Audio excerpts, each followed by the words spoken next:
సందీప్ రెడ్డి గారి పైన కోమటిరెడ్డి వెంకటరెడ్డి తన అనుచరులు కలిసి చేసిన దాడిని తీవ్రంగా ఖండిస్తూ ఉన్నా.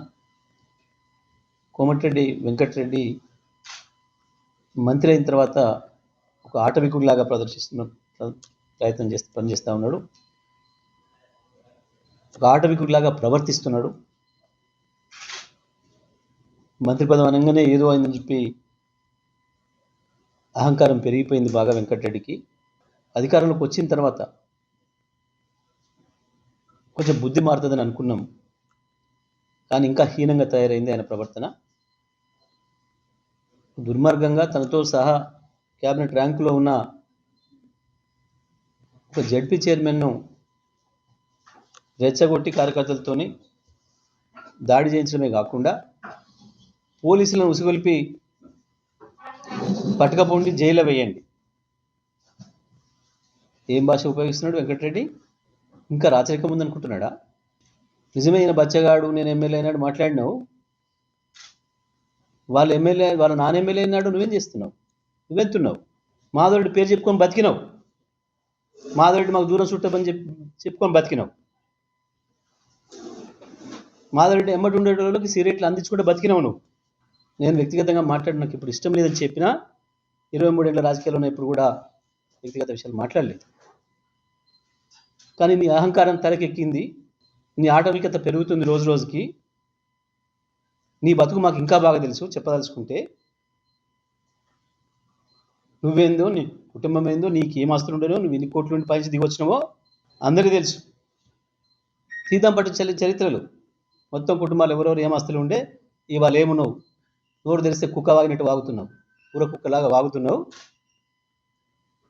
ఇంత బల్బు అక్కడ ఉండకూడదు మనిషికి. ఏదో మాట్లాడితే నేను ఫైటర్ను, నేను ఏదో తెలంగాణ ఉద్యమం చేసిన ఏం రాజీనామా చేసిన? నీ ముఖం రాజీనామా. కిరణ్ కుమార్ రెడ్డి మెడల్ బట్టి గెంటేస్తున్నాడు క్యాబినెట్లో వచ్చి తెలిసి ఓ దొంగ నాటకం చేసేసి దీక్షను డ్రామా చేసేసి రాజీనామా చేసినావు. వాస్తవానికి నీ దీక్ష కంటే ముందు నీ మీద చెప్పులు రాళ్ళేసారు అదే ఉద్యమకారులు. కానీ నువ్వు దీక్షలు కూర్చున్నామని చెప్పి సింపతితోని కేసీఆర్ గారు మమ్మల్ని అందరినీ మీరు వెళ్ళండి అని చెప్తే గవాలు వచ్చారు నల్గొండ ఉద్యమకారులందరినీ మా ఎంబడి నీ దగ్గరికి. కిరణ్ కుమార్ రెడ్డి తన్ని తరిమేస్తున్నాడని, మంత్రి పదవులు ఇచ్చి తీసేస్తున్నాడని అధిష్టానం మాట కూడా వినకుండా నువ్వు అధిష్టానంలో ఎవడి కాలు పట్టుకొని పర్యవ చేసి తెచ్చుకున్నావో ఆయన అది వినకుండా కిరణ్ కుమార్ రెడ్డి అధిష్టానాన్ని లెక్క పెట్టకుండా ఉన్నాడు కాబట్టి తంతాడు ఒక తంతని అవతల పడేస్తాడు, మెడలు బట్టి గెంటుతున్నాడు మంత్రి పదవి తెలిసి రాజీనామా చేసిన. నేను ఇన్ని రోజు మాట్లాడలేదు. నేను మొన్ననే చెప్పిన బిడ్డ, నేను మొదలు పెడితే నీ బతుకు నీ ప్రైవేట్ లైఫ్ నేను మొదలు పెడితే మాట్లాడడం నువ్వు తట్టుకోలేవు అని చెప్పిన. ఎందుకంత అహంకారం? అవును, ఆయన కొడుకుగా గౌరవం ఇస్తారు ప్రజలు. నువ్వే చెప్పుకొని తిరిగినావు మాధవరెడ్డి మా బంధువు అని చెప్పి. నువ్వు చెప్పుకొని 100,000 సార్లు చెప్పుకొని తిరిగినావు, బతికినావు. ఇవాళ ఏందో అనుకొని పోజులు కొడుతున్నావు. ఏంది ఇవాళ నీకు వచ్చిన మంత్రి పదవి? రేవంత్ రెడ్డి కాలు పట్టుకొని బెడ్రూమ్లో పోయి మంత్రి పదవి తెచ్చుకున్నావు. నీ తమ్ముడే చెప్తుండే ఆ మాట, నాకు రావాల్సి ఉండే ఆయనే పోయింది, నేను కాంప్రమైజ్ కాలేదు ఆయనతో, రేవంత్తో, ఆయన అయింది అందుకనే వచ్చిందని. ఇది మంచిది కాదు, రాజకీయాలలో వ్యక్తిగతంగా మాట్లాడడం మంచిది కాదు అని చెప్పి మేము పాటిస్తా ఉన్నాం. నేను అధికారంలో ఉన్ననాడు 10 ఏళ్ళు కూడా నువ్వు ఏం వాగినా నేను మాట్లాడలేదు. నువ్వు అసెంబ్లీలో వాగితే సమాధానం చెప్తాం కొట్టినట్టు. కేసీఆర్ గురించి మాట్లాడతావు, నువ్వు కేటీఆర్ గురించి మాట్లాడతావు.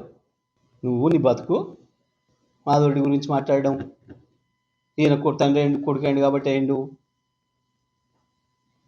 మేము ఉద్యమం చేస్తున్న నాడు, మేము జైలులో పోయిన నాడు నువ్వు రాజశేఖర రెడ్డి బూట్లు నాకుతున్నావు.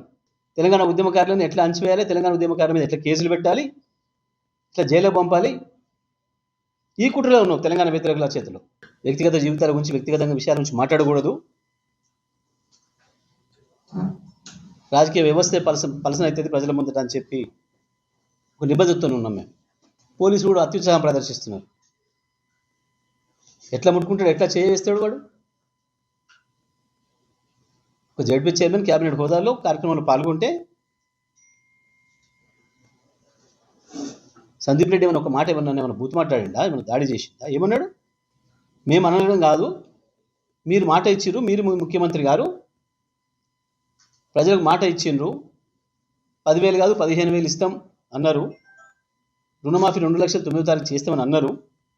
మీరు అడిగిన దాన్ని, మీరు చెప్పిన దాన్నే మా కేటీఆర్ గారు మాట్లాడిండ్రు అన్నాడు.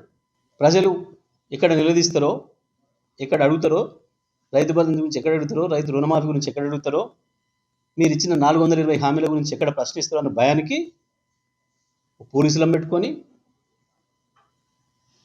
ఎవరైనా మాట్లాడితే వాళ్ళకి కుక్కర్లాగా లేస్తూ వాళ్ళపైన వేట కుక్కర్లాగా దాడి చేస్తూ నువ్వు ఇవేవి భయపెట్టేయలేవు, ఇవేవి ఆపలేవు.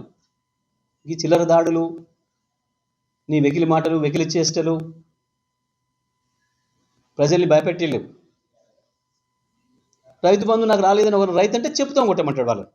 మీరు కూడా అడుగుండి, గ్రామాలలో ఎవరిని మీకు ఎదురైనా, మీ విలేకరులు అడిగినా రైతు బంధు రాలేదు అని చెప్తున్నారు. రైతు బంధు రాలేదు అని చెప్పడం కూడా తప్పవుతుందా? ఆకలి అయితే నాకు ఆకలి అవుతుంది అంటే కూడా తప్పవుతుందా? నేరం అవుతుందా? నీకు 50,000 మెజారిటీ ఇచ్చిన రైతులు 50,000 చెప్పులతో కొట్టానా నిన్ను? ఇటువంటి అహంకారం మానుకోవాలి. మొత్తం వీడియోలని పరిశీలించండి. తప్పుడు మాట మాట్లాడింది, దాడి చేసింది మంత్రి కార్యకర్తల, అనుచరుల, కింది స్థాయిలో ఉన్న పోలీసుల. సరైన చర్యలు తీసుకోవాల్సిన బాధ్యత ఈ పైన ఉందని చెప్పి కూడా నేను వాళ్ళకి విజ్ఞప్తి చేస్తా ఉన్నా. తప్పకుండా ఇటువంటి దాడులను ఎదుర్కొంటాం. దేనికైనా మేము సిద్ధంగానే ఉన్నాం. ఇవ్వాలే కాదు, తెలంగాణ ఉద్యమం ప్రారంభించిన నాడే వీళ్ళ అయ్యలు, వీళ్ళ బాసులు ఉన్న నాడే